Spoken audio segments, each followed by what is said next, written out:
ఇది ఎన్టీఆర్ గారి 'నాయనమ్మ' విడుదల జూనియర్ ఎన్టీఆర్ ఫ్లెక్సీలను ఎన్టీఆర్ ఘాట్ నుంచి తొలగింపు చేపట్టినటువంటి బాలకృష్ణపై మీడియా ముందు మండిపడ్డారు లక్ష్మీ పార్వతి. బాలకృష్ణ గారు ఎప్పుడూ ఇంతే. ఎవరో ఏదో చెప్తే తప్ప ఆయనకి ఏ రియాక్షన్ ఉండదు. అసలు జూనియర్ ఎన్టీఆర్ ఫ్లెక్సీలు అక్కడ పెట్టింది ఎన్టీఆర్ పెట్టించుకున్నారా? లేదా ఆయనకి సంబంధించిన వాళ్ళు ఎవరైనా పెట్టారా? అభిమానులు పెడితే దానికి ఆయన అంతగా రియాక్ట్ అవ్వాల్సిన అవసరం ఏముందో నాకు తెలీదు.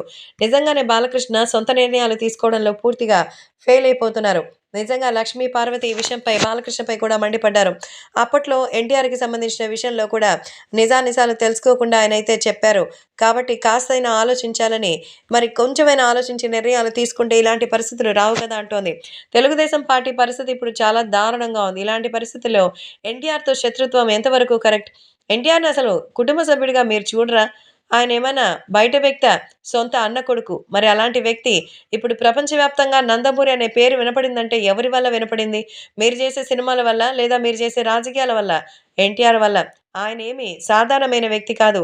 తాత పేరు పెట్టుకొని వచ్చిన వ్యక్తి.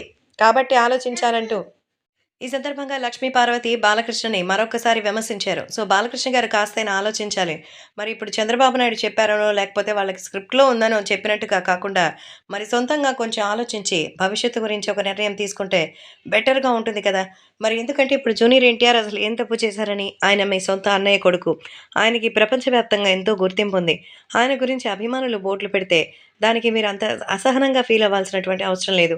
ఒకవేళ నిజంగా అక్కడ ఫ్లెక్సీలు ఏర్పాటు చేసింది తప్పని అనిపిస్తే వాటిని సామరస్యంగా పరిష్కరించాల్సిందే కానీ ఇంత చర్చావేదికగా మార్చడం అది తెలుగుదేశం పార్టీ ఉనికికే ప్రమాదం అని తెలియదా అంటూ మండిపడుతున్నారు లక్ష్మీ పార్వతి.